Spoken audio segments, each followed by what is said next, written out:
Great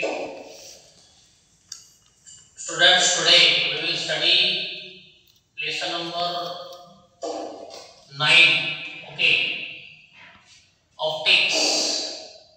In it, the first two period, I have told you the theory of this. Today we will listen about the problems. The first problem is thickness of the glass of a spectacle is thickness. What is the meaning of thickness? Thickness of the glass. Thickness we will denote here by T. Thickness we will denote by T. T is equal to 2 millimeter. What is this? Thickness is equal to what? 2 millimeter. You know this is the glass. This is the glass. And thickness means this is the T. Okay, thickness of the glass. Thickness of the glass is T. गाडी. Thickness त्याची class correct गाडी किती आहे ती त्याचा आपण दाखवतो कसं आहे 2 मिलीमीटर. आता मला सांगा 2 मिलीमीटर असेल तर त्याचं मीटर मध्ये रूपांतर करून घ्या. कसं करणार? 10 to the power -3 मीटर करायचं. मिलीमीटरचं रूपांतर मीटर मध्ये करत असताना काय केलं पाहिजे? 10 to the power 3 ने मल्टिप्लाय केलं पाहिजे. चला, refractive index of glass. Refractive index आपण असणार करतो म्यू ने दर्शवतो. हे म्यू जी इक्वल टू किती बरोबर 1.5 आहे. Calculate the time taken by the calculate time taken by it to cross this thickness. ते thickness cross करण्यासाठी किती वेळ लागेल? thickness जाडी बरोबर आहे का?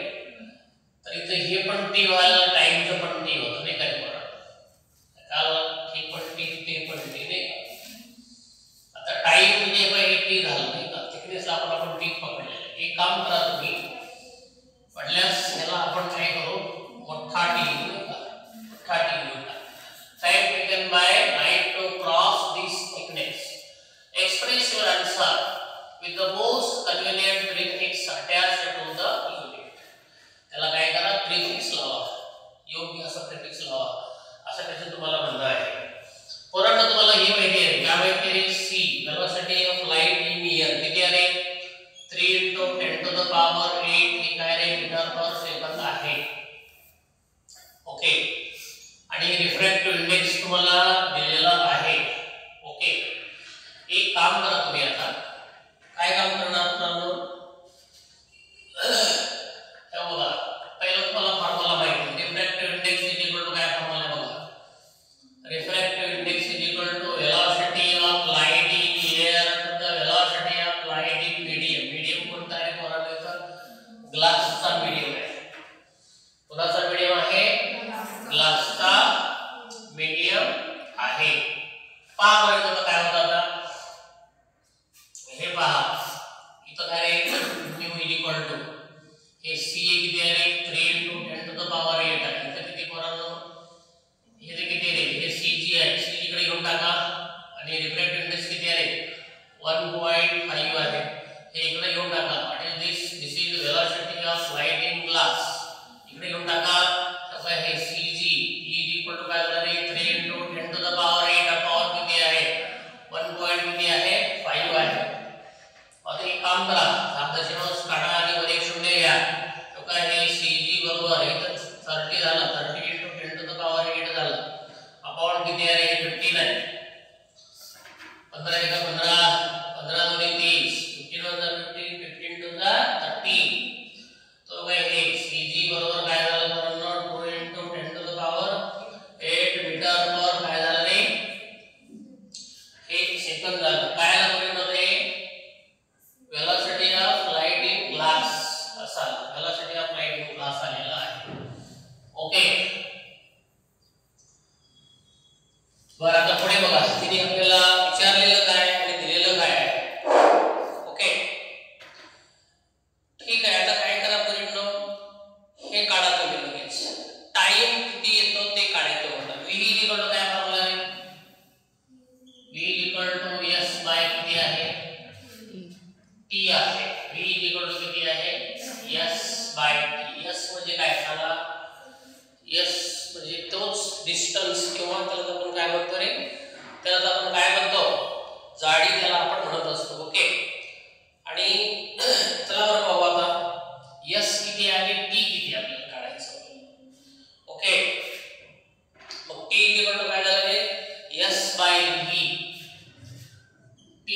काय झालं S बाय किती आहे VE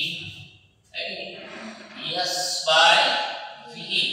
तुम्हाला करून एक सांगा तुम्ही आता इथं S कोणासाठी वापरले माहिती आहे का S वापरले हे गाडीसाठी नाही का गाडी S कोणासाठी वापरलं गाडीसाठी आणि हे कार्य करून टी आहे नाही का.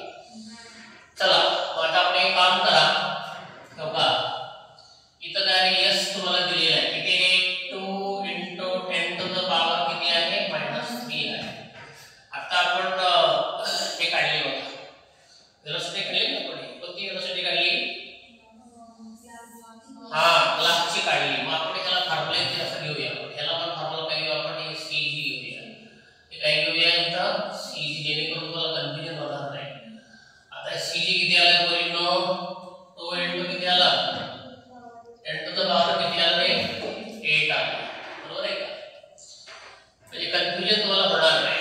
आता एक काम करा हे 2 गेलं हे 2 गेलं मग हे t इक्वल टू काय झालं याला वर घेऊन टाका 10 to the power किती आहे -10 to the power किती आहे -8. हा 10 to the power खाली जो होता त्याला आपण न्यूमरेटर मध्ये आणलं आणि अशा पद्धतीने काळी किती तो पोरींनो 10 to the power किती आला रे मायनस किती आला 11 आला -3 आणि -8 म्हणजे किती झालं 10 to the power -8. मल्टिप्लिकेशन मध्ये काय होतं त्याच्या पॉवरची ऍडिशन होत असते आहे का नाही. आता इथे तुम्हाला ही माहिती पाहिजे कन्व्हिनियंट प्रीफिक्स वापरायचे. तुम्हाला प्रीफिक्स वापरण्यासाठी काय होतं पूर्वी कसं असतं रे 1 micrometre equal to 10 to the power किती होत माहिती का 6 होतं. 1 काय होतं रे इथं नॅनो आहे का मायक्रो वेगळं 10 to the power किती आहे -6 येतो. नॅनो आता हे मायक्रो झालं नॅनो पिको आणि फेम्टो नॅनो हे नॅनोमीटरचा अर्थ आहे 10 to the power -9 आहे का नाही हे मीटर साठी. त्यानंतर 1 picometre equal to 10 to the power -12. 1 femtometre equal to 10 to the power -15 असा त्याचा अर्थ आहे. तुम्हाला ह्या गोष्टी आल्या पाहिजे. आपण हे सर्व 11 शिकलेलेच आहे पहा एकडी 1 millimetre 10 to the power -3 metre असा अर्थ होत असतो. ओके 1 मिलीमीटर त्याच्यानंतर 1 centimetre equal to 10 to the power -2 metre असं होत असतं. 1 centimetre is equal to 10 to the power -2 metre 1 millimetre is equal to 10 to the power -3 metre 1 micrometre is equal to 10 to the power -6 metre 1 nanometre is equal to 10 to the power -9 metre 1 picometre 10 to the power -12 metre आणि 1 फेम्टोमीटर 10 to the power किती आहे 15 metre. हे झालं लांबीमध्ये. आता सेकंदामध्ये कसं करायचं पोरींनो सेकंदामध्ये पुढे SS लावायचं. काय लावायचं SS म्हणजे कसं SS अगदी 10 to the power सेकंदामध्ये रूपांतर करून टाकायचं. ओके आता बघा तुम्हाला इथं काय लिहिलं आहे t equal 10 to the power -11 आहे. तर 11 चं काहीच नाही तिथं आपल्याला कशाची गरज आहे -12 ची आवश्यकता आहे. मी काय करतो दादा हे काय करतो t इक्वल टू काय करायचं रे 1 10 घेतलं 10 to the power -1 हे फक्त तुम्हाला अडचण आहे का 1 + 10 10चा पॉवर 1 10चा पॉवर मायनस काही अडचण आहे का तुम्हाला काही प्रॉब्लेम नाही. आणि म्हणून t इक्वल टू किती आहे 10 × 10 to the power मायनस किती रे 12. इथे किती -1 आहे इथे किती आहे मायनस 10 का घेतलं इथं मला 12 ची गरज होती म्हणून 1 10 घेतलं आणि एक -10 घेतलं 10 to the power -1 10 to the power -11 10 to the power काय झालं 12 झालं. म्हणून t इक्वल टू 10 झालं आणि ह्याचा अर्थ काय झाला रे पिको पुढे काय लिहायचं आपण second pico second 10 pico second. पुढे एकदा पाहून घ्या पोरींनो the thickness of the glass thickness साठी आपण इथं S घेऊया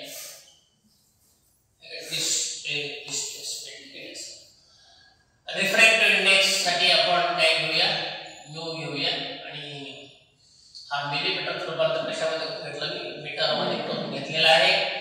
रिफ्रॅक्टिव्ह इंडेक्स 1.5 आहे. टी तुम्हाला काढायचा आहे. सी म्हणजे velocity of light in air आहे. तुम्हाला रिफ्रॅक्टिव्ह इंडेक्सचा फॉर्म्युला माहिती आहे. Refractive index is equal to the ratio of velocity of light in air to the velocity of light in glass. Air to the medium. Velocity of light in air to the velocity of light in medium. This is the second definition of the refractive index. आणि त्या definition प्रमाणे mu is equal to CA by CG झालं. आता हे Newton मध्ये 1.5 आहे. हे एवढं आहे आणि हे काढायचं तुम्हाला. हे काढलं हे घेऊन हा दशांश काढला, वर शून्य घेतला, खाली 15 झालं, 15 आहे 15 म्हणजे 30 झालं, 2 वर 10 to the power 8 झालं per unit. What is this? This is velocity of light in glass आली. मग तुम्हाला फॉर्म्युला माहिती आहे. तुम्हाला काय माहिती आहे? व्हेलॉसिटी इज इक्वल टू अंतर भागिले वेळ सूत्र आहे आपल्याकडे. आणि म्हणून व्हेलॉसिटी साधी सूत्र असतात. ते असं काही एवढं आवड नाही. आपल्याला वाटतं की आपण नीट देतो आहे, आपण जे देतो आहे काहीतरी वेगळं नसतं. होते सर्व खातच बेस असतो. मध्ये काही वेगळं काही नसतं. आता वैभव सांगितलं जातं की काय तर खूप वेगळं आवड असतं, काही आवड नसतं. ते सर्व सोपं राहतं. फक्त तुम्हाला कसं वेळ बनवायचं हे अतिशय स्वतःला तज्ञ समजणारे सांगत असतात. तर हे CG इक्वल किती आहे? ठीक आहे. अंतर भागिले काय आहे? व्हेलॉसिटी बरोबर काय आहे? अंतर भागिले किती आहे? वेळ आहे सगळं. म्हणून व्हेलॉसिटी बरोबर हे डिस्प्लेसमेंट म्हणजे त्याला आपण S म्हणतो जाडीसाठी. भागिले इथं टाइम आहे, इथं T घेतलं, इथं CG आलेला आहे. S म्हणजे काय आहे? 2 × 10⁻³ किती आहे? -3. आणि ही CG आपण आता काढल्या बघा. ती घेतलेली इथं. तर हे दिलं आहे, हे 10⁻³ किती आहे? -3 आहे. आणि 8 खाली होतं, त्याला आपण वर आणलं, पावर किती झाला? मायनस झाला. आणि म्हणून 10⁻³ -3 10⁻8 म्हणजेच काय झालं? 10⁻11 झालं. तर ते मी तुम्हाला उल्लेख करून सांगितलेलं आहे. कन्व्हिनियंट म्हणजे योग्य. प्रिफिक्स अटॅच करा. प्रिफिक्स अटॅच करा टू द युनिट ऑफ सेकंडच्या. प्रिफिक्स म्हणजे काय? सुरुवातीला येणारा शब्द त्याला आपण काय म्हणतो? प्रिफिक्स म्हणतो. नंतर येणारा शब्द त्याला आपण सफिक्स म्हणतो. प्रिफिक्स सुरुवातीला शब्दाच्या सुरुवातीला येणारा प्रिफिक्स असतो. नंतरचा कसा असतो रे? सफिक्स असतो. आणि म्हणून इथे तुम्हाला थोडंसं माहिती असणं आवश्यक आहे. 1 सेंटीमीटर बरोबर 10⁻4 मीटर आहे. 1 मिलीमीटर 10⁻3 मीटर आहे. Micrometre 10⁻6 metre. नॅनोमीटर 1 10⁻9 मीटर आहे. 1 पिकोमीटर 10⁻12 मीटर. 1 फेम्टोमीटर 10⁻15 मीटर. हे शब्द आहेत. हे तुम्हाला माहिती पाहिजे. आणि हे सर्व 11वी वर्गाचा चार्टच आहे. पहा नसेल तर मी तुम्हाला चार्ट देतो. तो चार्ट तुम्ही नोट करून घ्यायचा. ठीक आहे. मग मी काय केलं? आपल्याकडे 11 आहेत वरून. मग मला कशाची गरज होती? आणखी एकाची गरज होती नाही का? म्हणून मी 10 घेतला आणि एक -10⁻12 घेतला. -1 याच्यामध्ये मिळवलं 10⁻12 झाला, तर 10 आला. म्हणून नाव आहे पी. पी म्हणजे पिको. एस म्हणजे सेकंद. पिको सेकंद. पी शब्द काय आहे? पिको. पी शब्द आहे पिको. Pico second. 1 पिको -12 होण्याचा अर्थ असा होतो.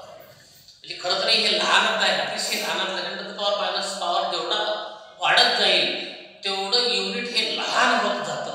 आता खरं तरी हे दिसतं तुम्हाला मोठे मोठे पॉवर, परंतु जेवढे मोठे पॉवर मानवचे असतील तेवढे युनिट लहान असतात.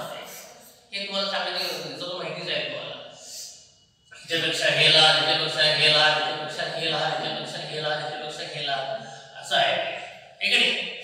आणि म्हणून तुमचा आन्सर सांगा कोणता आहे? इथं कोणता आन्सर आहे? आन्सर तुमचं बी आहे. अशा पद्धतीने तुम्हाला हे सोडावं लागतं. सगळं समजलंय का? ओके. मला एक छोटासा काही प्रश्न विचारलेला आहे. I for recent understanding light consist of. हे की नाही? प्रश्न खूप छोटा आहे पण यासाठी तुम्हाला नॉलेज खूप लागतं. प्रश्न कसा आहे? I for recent understanding. आता सध्याच्या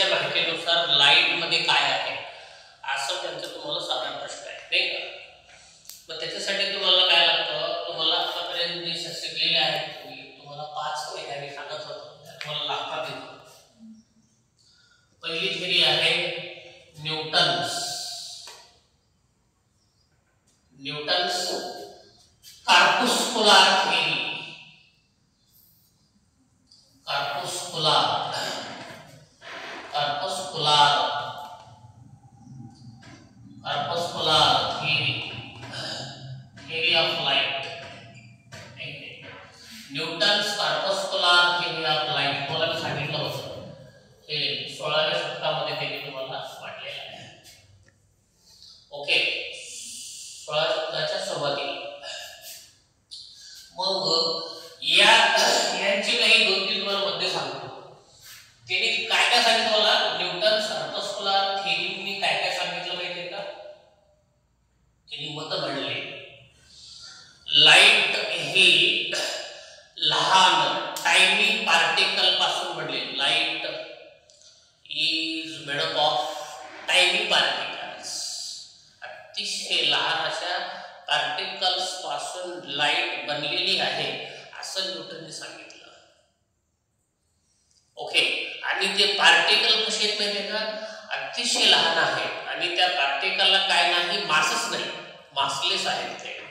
ते कसे आहेत मुलींनो? मासलेस आहेत. आणि त्या पार्टिकलला त्यांनी पार्टिकल नाही म्हणलं, त्यांनी काय म्हणलं? कार्पस्कल्स म्हणलं. Small tiny particles. He give one name, that name is called as a corpuscles. Small corpuscles. Light consists of corpuscles. Light मध्ये छोटे छोटे असे कार्पस्कल्स असतात, म्हणजे छोटे छोटे पार्टिकल्स असतात आणि ते कसे असतात? मास लेस असतात. सर्वांना समजलं? आणि म्हणून तिने नाव देऊन टाकलं न्यूटन्स कार्पस्कुलार थेरी. सर्वांना समजलं? त्याच्यानंतर त्यांनी सांगितलं दुसरा पद्धतीने सांगितलं. पहिला त्याला काय सांगितलं? तो मासलेस आहे सांगितलं. दुसरा पद्धतीने काय सांगितलं माहिती आहे का? When light enter our eyes, when light enter in our eyes, we get sensation of light. Light आपल्याला काय मिळतं? सेन्सेशन मिळतं. असं न्यूटनने त्यावेळेस तेव्हा सांगितलेलं आहे. सुरुवात पहिल्या प्रथम थेरी मांडली न्यूटनने. When corpuscles enter in our eye, we get the sensation of light. Sensation of light आपल्याला मिळत असते. सर्वांना समजले? तिने मांडलेली मत इथे. त्याच्यानंतर तिने काय केलं माहिती का? डिफरंट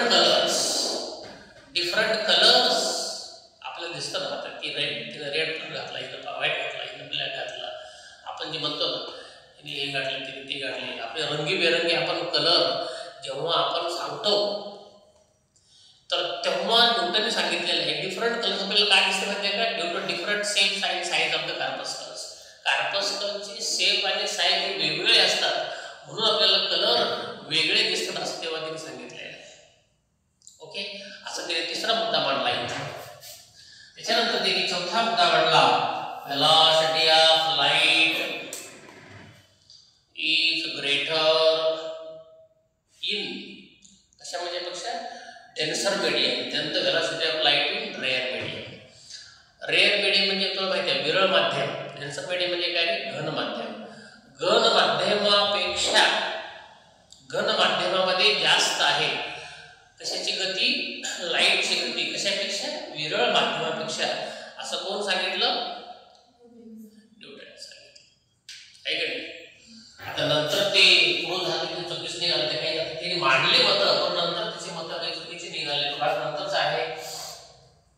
ओके, आणि पुढे यांचा पार्टिकलचा वापर करून मधीने काय काय प्रूव्ह केलं?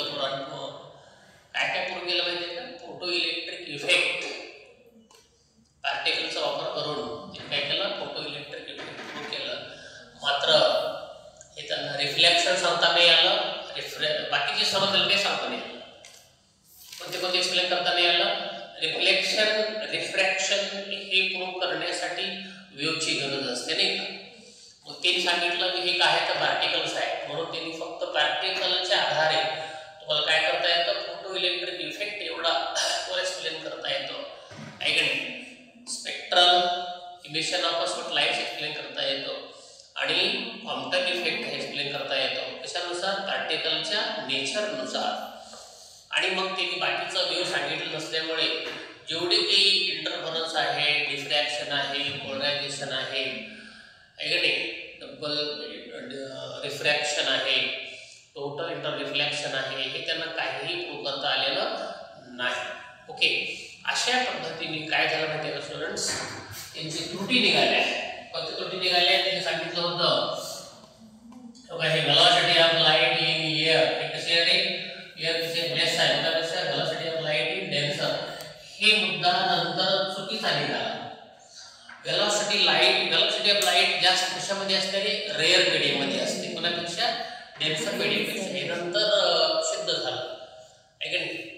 परंतु सुरुवातीला तेव्हा त्याने सर्वात पहिल्या प्रथम जे मतं मांडली, थिअरी मांडली, तेव्हा ह्या बरेचसे ड्रॉबॅक्स होते. त्याच्यामधला हा पहिला ड्रॉबॅक निघाला. कोणता निघाला, velocity of light in rare medium, तिने काय सांगितलं होतं, लेस आहे कोणापेक्षा, velocity of light in denser medium. What is CA, CA is velocity of light in rare medium. What is CD, velocity of light in denser medium. तिने काय सांगितलं होतं न्यूटननी, वेलोसिटी ऑफ लाइट ही जास्त आहे, कशात जास्त आहे, डेन्सर मीडियम जास्त कोणापेक्षा, रेअर मीडियम पेक्षा म्हटलं होतं. म्हणून हे मुद्दा काय निघाला, चुकीचा. ठीक आहे. आणि त्याच्यानंतर different colours due to the different shapes and size, हे सुद्धा चुकीचा निघाला. आपल्याला डिफरंट कलर्स काय दिसत माहिती आहे का, due to different wavelength of, त्याच्यामुळे माहिती आहे का, डिफरंट वेव्हलेंथ असतात, त्याच्यामुळे दिसत असतं. मात्र त्यांनी काय सांगितलं, डिफरंट शेप्स अँड साइज म्हटलं, तो पण मुद्दा त्यांचा काय निघाला, चुकीचा निघाला. हा सुद्धा त्यांचा मुद्दा चुकीचा निघाला. हा सुद्धा मुद्दा त्यांचा काय निघालेला आहे, चुकीचा निघाला. आणि बरेच काही त्यांनी एक्सप्लेन करता नाही आलं, म्हणून कालांतराने नंतर न्यूटन्स कॉर्पस्कुलर थिअरी ही काय झाली, ही व्हॅनिश झाली म्हणा, किंवा त्याला सर्व शास्त्रज्ञांनी, सर्व जगाने मान्यता दिली नाही. त्यांनी तर मत सुरुवातीला पहिल्या प्रथम त्यांनी मत मांडले, सर्व त्यांनी शोध लावला. न्यूटन्स कॉर्पस्कुलर थिअरी ही सर्वात पहिली थिअरी आहे, हे लक्षात ठेवा तुम्ही. सर्व समजलं? हा, म्हणून as per the recent understanding life consists of a corpuscles, हे आन्सर कसं आहे, चुकीचं आहे. आपल्या लक्षात आलं हे का नाही, एक एक थिअरी तुम्हाला शिकवावं लागणार आहे ना. लक्षात आलं, हे थिअरी काय निघाली, चुकीची निघाली. as per recent understanding, recent म्हणजे आता सध्या आपलं अंडरस्टँडिंग होतं लाईटच्या विषयी, तर कोणतं मत आहे, तर हे अतिशय जुनं मत आहे, म्हणून हे चुकीचं निघालं. ठीक आहे. आता हे सर्वांना समजलं नाही, त्यांना पण काय काय सिद्ध करता नाही आलं. बाकीचे जेवढे काही आपल्याला माहिती आहे, कोणते reflection, refraction, double refraction, total internal reflection, त्यानंतर interference, polarisation, diffraction, emission of spectral line, बऱ्याच गोष्टी त्यांना एक्सप्लेन करता आलेल्या नाही. बरोबर आहे. त्याच्यानंतर आपल्याला डिफरंट कलर कशाचं माहिती आहे, जेव्हा लाईट मध्ये आपल्या डोळ्यात काय करतात, कॉर्पस्कल्स काय करतात, एंटर करतात, तेव्हा सेन्सेशन होतं, काय नाही, त्यांनी ते सांगितलं होतं. काही गोष्टी त्यांच्या खऱ्या निघाल्या, परंतु काही गोष्टी त्यांच्या चुकीच्या निघाल्या, बऱ्याच गोष्टी चुकीच्या निघाल्या. परंतु कोणतीही थिअरी तुम्हाला सिद्ध करण्यासाठी खूप गोष्टी खऱ्या पाहिजे, आणि एखादी गोष्ट चुकीची असेल तर ते मान्य केलं जातं. म्हणून ही थिअरीला मान्यता भेटलेली नाही. ओके.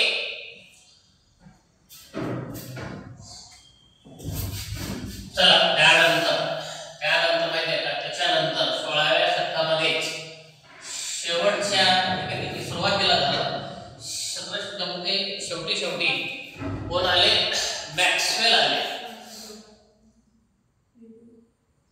मॅक्सवेल कोणते ते, मॅक्सवेल इलेक्ट्रोमॅग्नेटिक, हे लाईट कसे माहिती आहे का, इलेक्ट्रोमॅग्नेटिक आहे. Electromagnetic wave theory of light, electromagnetic wave theory of light, electromagnetic wave theory of light 16व्या शतकाच्या नंतरच्या कालखंडामध्ये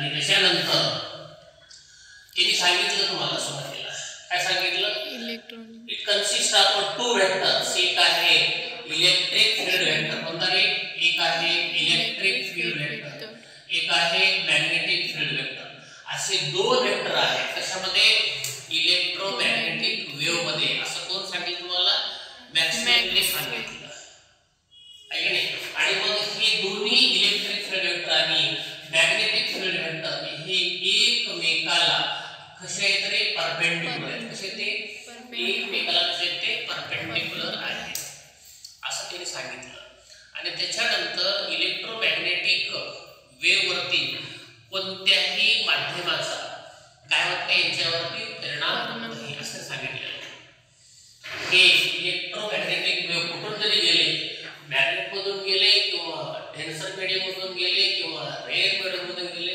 कोणत्याही पोलचा कोणत्याही ऋणाचा यांच्यावरती परिणाम होत नाही असं त्यांनी तुम्हाला सांगितलेलं आहे आणि वेव्ह असल्यामुळे हे काय काय एक्सप्लेन करू शकले इंटरफरन्स पोलरायझेशन आणि डबल रिफ्रॅक्शन हे एक्सप्लेन करू शकले ओके परंतु यांना पार्टिकल नसल्यामुळे यांना काय एक्सप्लेन करता नाही आलं कोणतं करताना फोटो इलेक्ट्रिक एक्सप्लेन करता नाही आलं इमिशन ऑफ लाईट्स त्यांना एक्सप्लेन करता नाही आलं क्वांटम इफेक्ट एक्सप्लेन करता नाही आलं म्हणून हे पण त्याचे काय झाले ड्रॉबॅक्स झाले त्याचे काय झाले ड्रॉबॅक्स झाले आणि अशा पद्धतीने ही थेअरी म्हणजे रिजेक्ट केली गेली नाही परंतु या थेअरीमध्ये खूप मोठे काही अर्धे चांगले आणि अर्धे चुकीचे मत असल्यामुळे ही थेअरी कशी राहिली इलेक्ट्रोमॅग्नेटिक वेव्ह थेअरी आपण म्हणतो ना लाईट कशी आहे इलेक्ट्रोमॅग्नेटिक थेअरी म्हणतो आपण असं लाईट हे कार्पस्कुलर थेअरी म्हणत नाही लाईट कशी ईएम वेव्ह आहे म्हणजे काय इलेक्ट्रोमॅग्नेटिक वेव्ह आहे आपण म्हणतो असं ओके म्हणून ती थेअरी राहिली ती कॅन्सल राहिली नाही ओके परंतु इथे तसं पण दिले का तुम्हाला इथं रेज वेव्हज फोटॉन्स वेव्ह त्यांनी मांडलेले आहे ते काय ते वेव्ह आहे मात्र रिसेंट नाही मांडलं गेलं कसं नाही मांडलं गेलं रिसेंटचा अर्थ काय होतो आता नाही मांडले का नाही मांडलं तर ह्याला बरंच कालखंड होऊन गेलेलं रिसेंट मध्ये असं मांडलेलं नाही समजलं काय बोलतो की ते म्हणून हे सुद्धा चुकीचा आपल्याला ऑप्शन निघाला कारण आपण हे थेअरी पहिले एक्सप्लेन तुम्हाला केलं असल्यामुळे मला स्वतः फॉलो करता तुम्हाला ठीक आहे तर हे दोन झाले त्याच्यानंतर तब्बल 17व्या शतकामध्ये कोणी काहीच नाही केलं कोणता शास्त्रज्ञ यांनी थेअरी मांडली नाही 16व्या शतकामध्ये दोघांनी थेअरी मांडली एक पहिला आहे न्यूटन दुसरा आहे मॅक्सवेल दोघांनी मांडली पुन्हा 18व्या शतकामध्ये दोघांनी मांडली गेली 18व्या शतक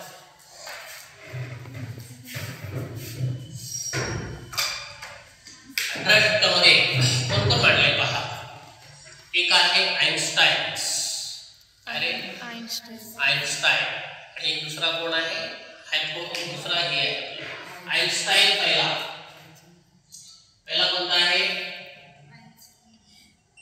आइन्स्टाईन शास्त्रज्ञ हे पहिले आहे त्यांनी कोणती थेअरी मांडली लाईट ही कशापासून बनलेली आहे लाईट ही फोटॉन पासून बनलेली आहे लाईट कशापासून बनलेली आहे light is made up of photon of energy आणि एक photon of energy is equal to किती h आहे लाईट अनेक प्रकारच्या फोटॉन पासून बनलेली आहे असं कोण सांगितलं Einstein photon of energy light consist of photon of energy म्हणजे लाईट मध्ये कोण आहे तो फोटॉन आहे असं कोण सांगितलं आइन्स्टाईनने सांगितलेलं आहे 18व्या शतकाच्या सुरुवातीला ओके आणि मग फोटॉनचा अर्थ काय झाला रे पार्टिकलच झाला काय झाला पार्टिकल वेव्ह नाही फोटॉन म्हणजे एक फोटॉन आहे आणि फोटॉन मध्ये एवढी ऊर्जा आहे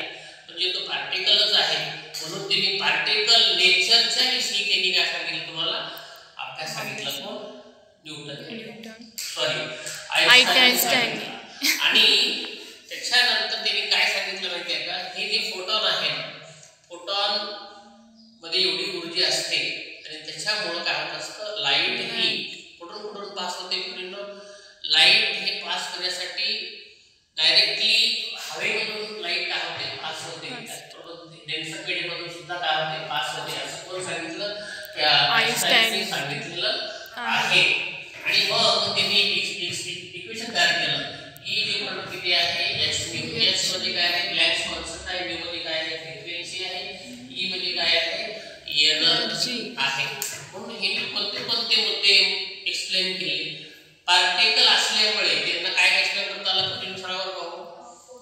फोटो इलेक्ट्रिक इफेक्ट यांना एक्सप्लेन करता आला. Emission of spectral lights explain करता आला. आणि ते करता आला, क्वांटम इफेक्ट एक्सप्लेन करता आला. परंतु बाकीचे त्यांना एक्सप्लेन करता नाही आले. बाकीचे म्हणजे कोणते, reflection, refraction, reflection, double reflection, interference, polarisation, हे त्यांना काही एक्सप्लेन करता आलेलं नाही. परंतु तरी सुद्धा ही थेरी कॅन्सल झाली नाही. ही थेरी आज सुद्धा आहे. Light consist of a photon of energy, आज सुद्धा म्हटलं जातं. ही थेरी कॅन्सल झालेली नाही. तर ही तिसऱ्या क्रमांकाची थेरी कोणती, पहिली न्यूटन, नंबर 2 तिसरा मॅक्सवेल, तिसरा कोण आहे, आइन्स्टाईन, आणि चौथा कोण आहे माहिती आहे का, Huygens wave theory of light. Huygens wave theory of light हे 18व्या शतकाच्या शेवटी मांडण्यात आले. हायजेन्सचं काय म्हणणं आहे, लाईट हे कशापासून बनलेली आहे, लाईट हे ट्रान्सव्हर्स वेव्ह पासून बनलेली आहे.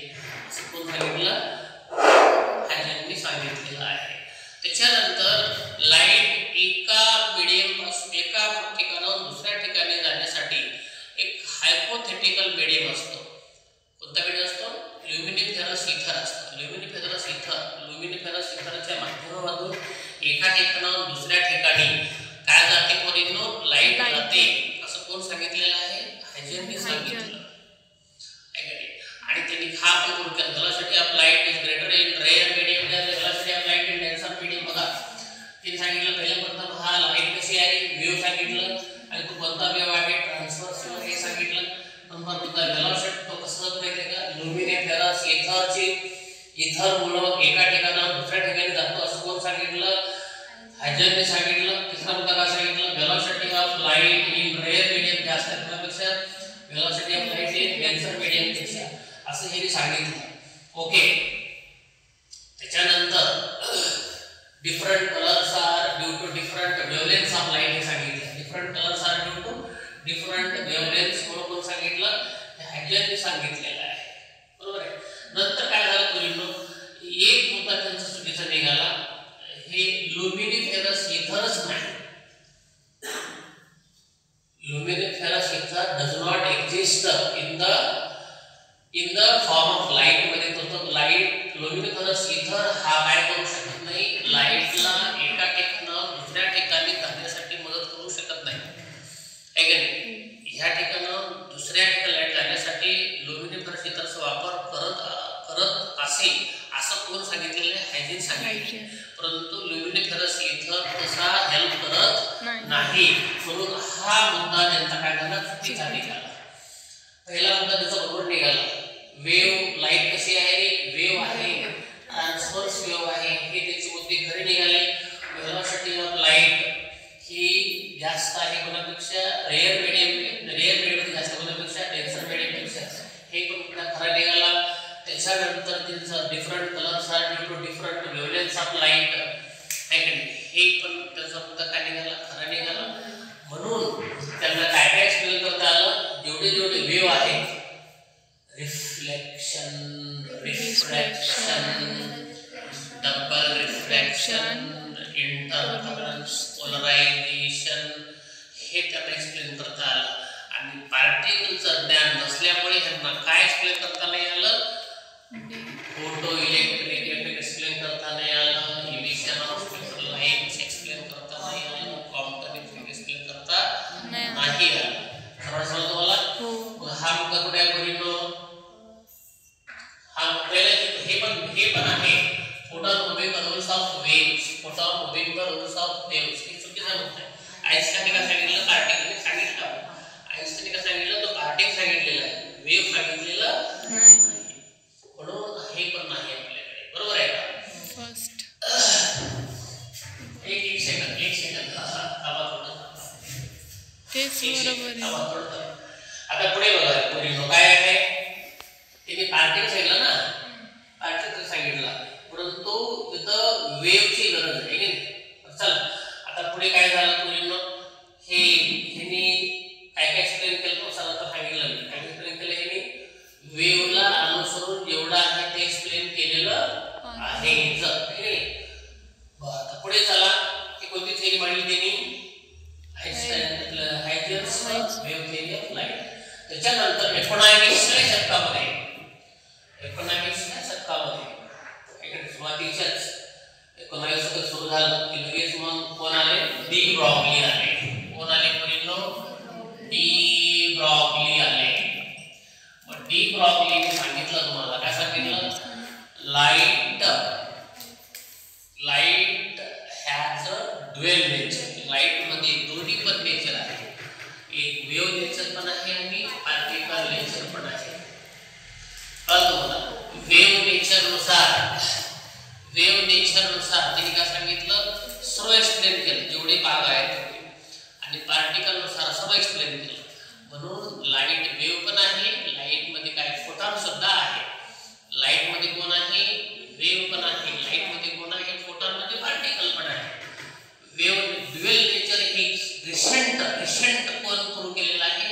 डी ब्रॉग्लीने प्रूव्ह केलेलं आहे. म्हणून तुमचं खरं आन्सर कोणतं आहे? Photon obeying the rules of wave. Recent मध्ये ड्युअल नेचर हे कोण सांगितलं तुम्हाला? डी ब्रॉग्लीने सांगितलेलं आहे. ओके, म्हणून तुमचं खरं ऑप्शन कोणतं आहे? मुलींनो डी आहे. सर्वांना समजलं का? आन्सर खूप छोटा आहे, परंतु तुम्हाला सर्व थेअरी आल्या पाहिजे, सर्व थेअरीचं तुम्हाला ज्ञान पाहिजे, तेव्हा तुम्हाला हे आन्सर सांगता येतं. ओके, सर्वांना समजलं? सर्वांना समजलं काय? सर्वात पहिली थेअरी कोण मांडली? न्यूटन. नंतर दोन कोण मांडली? मॅक्सवेल. नंतर तीन कोण मांडली? आइन्स्टाईन. चार कोण मांडली? हायजेन्स. पाचवी कोण मांडली? De Broglie. सध्या डी ब्रॉग्लीच्या नंतर आणखी कोणी थेअरी मांडलेली नाही. कदाचित तुम्ही जर मांडली असेल मांडाल तर त्याचं नाव सायन्स मध्ये येऊ शकतं. म्हणून तुम्ही प्रयत्न करा सायंटिस्ट होण्याचा. ओके, चला तर हे तुमचा आन्सर आलेला आहे. Clear? taken by light to cross glass slab. एक ग्लास स्लॅब आहे, त्याची थिकनेस किती आहे बघा. थिकनेस किती आहे त्याला आपण एस म्हणू. काय म्हणतो थिकनेसला आपण काय म्हणायचं? एस म्हणा. असेच कॉल असतो बरं, एमसीक्यू तसे असतात. तर हे 145 मिली आहे. एस बरोबर काय झाला? 4 × किती? 10 to the power किती आहे? -3 मीटर आहे. ओके, आणि रिफ्रॅक्टिव्ह इंडेक्स म्हणजे म्यू दिला. म्यू किती आहे? 3 आहे. किती आहे तो? 3 आहे. त्यानंतर हे velocity of light in air किती आपल्याला माहिती पाहिजे? ते तुम्हाला काल शिकवलेलं नाही का? थेअरी तुम्हाला शिकवलं, तुम्हाला मी थेअरी सांगितली. Velocity of light in air किती आहे? 3 × 10 to the power 8 metre per second आहे. तर velocity of light in glass काढा. तुम्हाला सूत्र पाहिजे तुम्हाला. Refractive index of glass equal to velocity. Refractive index of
thickness किती आहे आपल्याकडे थिकनेस किती आपल्याकडे पाहिजे किती आहे 4 4 into किती आहे 10 to the power किती आहे -3 आहे c ची किती आपल्याकडे आता काढला आपण किती आहे 1 into 10 to the power किती झाला 8 झाला ठीक आहे सर्व समजलं काय आता एक काम करा याला वर उचला 4 into 10 to the power -3 याला वर घ्या 10 to the power किती रे -8 झाला आणि हे t झाला t मग t किती आहे 4 into किती 10 to the power minus किती आहे 11 हे काय झाला सेकंद आवड घ्यायचं नाही फक्त सूत्र माहिती पाहिजे सूत्र माहिती कोणतं सूत्र माहिती पाहिजे रिफ्रॅक्टिव्ह इंडेक्स बरोबर velocity of light in air to the velocity of light in medium पुन्हा थिकनेस हे टाइम बरोबर काय आहे thickness upon velocity of glass किंवा मीडियम हे सूत्र आपल्याला माहिती पाहिजे तेव्हा कोणताही प्रॉब्लेम ह्या टाइपचा सोडवता येतो ओके